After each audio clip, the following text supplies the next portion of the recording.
The air was filled with the desperate cries of people calling for help. Chaos spread as someone shouted about a demonic beast attacking. Panic set in, and most people ran for their lives. But amidst the fear, a lone figure stood out, Yaking, breathless and weary. Yaking was an abyss scavenger, stuck at level 0. Unlike the job changers who fought monsters and gained power, Yaking couldn't even scratch a demonic beast.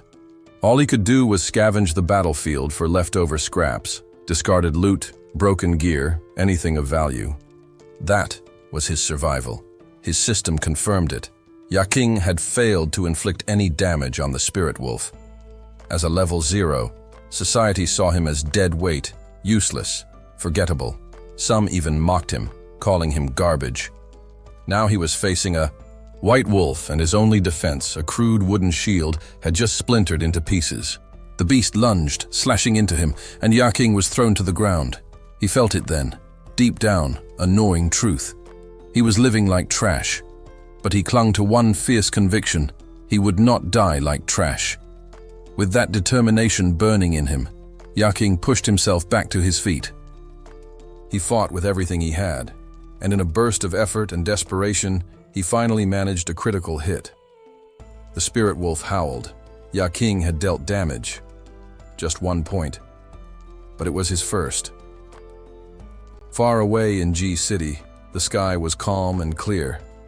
Within its boundaries stood an abyss gate of rank C. Yaking now stood before it, staring into its ominous glow. But the moment a shadowy figure began to emerge from the gate, fear overtook him, and he turned to run. Yaking often called himself a veteran scavenger. Every day, he picked through the aftermath of battles, recycling and sorting the remnants left behind by those who had real combat jobs. It was quiet, thankless work. The Abyss supervisor had strict policies. Nothing from the Abyss was to be exposed to ordinary people. Still, as Yaking dug through a pile of discarded loot, he uncovered something rare. A rank C crystal, worth over $50,000 W. Just as he was inspecting it, a voice called out. A man approached, eyes narrowed with suspicion. He told Yaking they'd be taking inventory, counting the dungeon spoils one by one. The warning was clear. If Yaking tried to pocket anything, he'd not only face a hefty fine, but possibly jail time. Yaking replied calmly, assuring the man that he had nothing to hide. He'd been doing this job for years and knew the rules inside out. Scavenger work was reserved for those stuck at level 0, but if the frontline fighters failed to eliminate all the monsters, those like Yaking, cleaning up the rear, could be the next targets. In truth, his lowly job carried real danger. And yet, he carried on, because Yaking, no matter how low his level, still hadn't given up. The base pay for Abyss scavengers working in the dungeon was 300 wan. On top of that, they received a commission, 1/1000th of the value of the garbage they managed to collect. On average, that brought in about 600 yen. However, after deducting a 30% agent fee, the scavengers' final take-home amount came to roughly 540 yen. At this point, Yaking still had a staggering debt of 670,000 yen looming over him. Yaking, determined to claw his way out of debt, resolved to work even harder. One day someone approached him with what sounded like a promising offer, a job that came with a commission of 3,000 yen. The amount was enticing, and Yaking was immediately interested.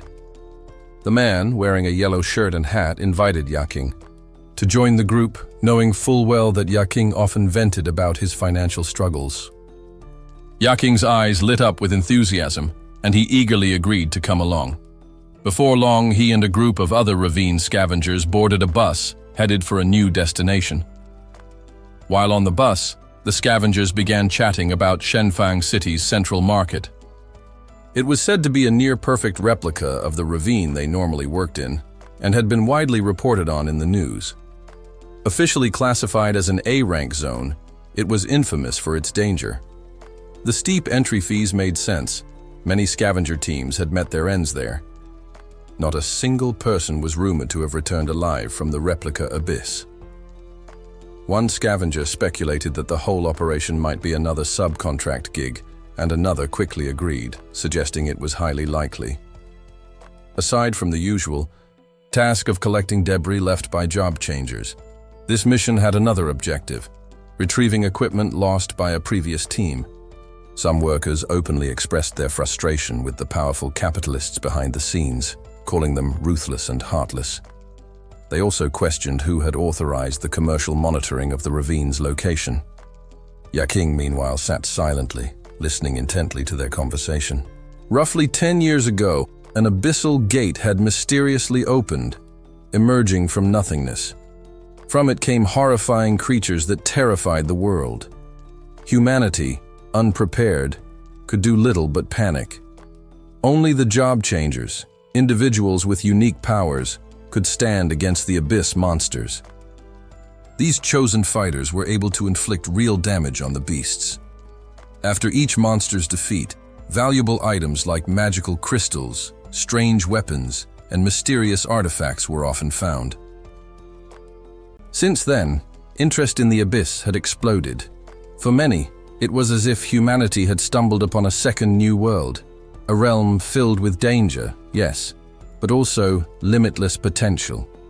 Many traditional companies eventually crumbled under harsh economic conditions. In response, a new sector emerged, built on public funds. This was the birth of the abyss industry. As soon as this new industry was formed, Yaking saw it as a lifeline. Determined not to miss his chance, he applied to several abyss industry branches. But to his dismay, every single one turned him away. Their reason was blunt. They had no use for someone classified at 0 level. Desperate to cover his sister's mounting hospital bills, Yaking scrambled for options. The hospital staff, once cordial, became cold and indifferent. They reminded him that this was no charity and threatened to discharge his sister if he couldn't pay up. On top of that, Yaking was 2 months behind on rent. The landlord pounded on his door constantly, demanding immediate payment. With pressure closing in from every side, Yaking made repeated attempts to join the ranks of the ravine scavengers. But rejection followed him everywhere. They mocked him, called him worthless, and refused to give him a chance. The job market was brutal for someone with a 0 rating. It became painfully clear to Yaking society had no place for him. He began to believe he was nothing more than discarded waste. Just as he was nearing rock bottom, a mysterious man appeared out of nowhere. The stranger offered help, but with a catch. He asked Yaking if he was in need of money, then offered him a strange object. In return, he demanded Yaking's most valuable possession, his organs. Yaking, recalling this moment, could only sigh deeply. Nearby, one of the ravine scavenger workers began talking openly about Yaking's personal life, as if he weren't even there. He mentioned that Yaking had borrowed $1 million from a loan shark named Loan Shark and lost it all in the stock market. If Yaking couldn't pay the debt, they said, he'd have no choice but to sell a kidney. The scavenger kept going, casually, bringing up how Yaking had a younger brother who relied entirely on him.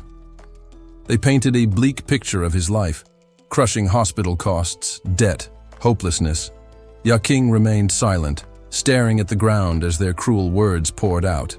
They showed no empathy, no kindness. One even said he'd probably die under the weight of all his burdens.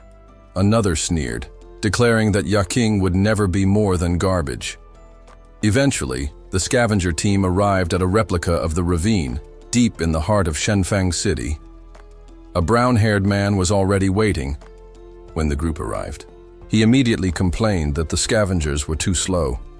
The ravine workers rushed over, apologizing profusely. The other job changers warned the scavengers to stay close, reminding them that this was a dangerous place and they weren't going to be held responsible if something happened. Frustration ran high as shouts were thrown at the scavengers to move faster. Yaking remained silent but determined. This time he had to put in more effort. He needed the money, and he needed a way out. The scavengers, including Yaking, had now arrived at Shenfang City's underground public market, a B-rank abyss.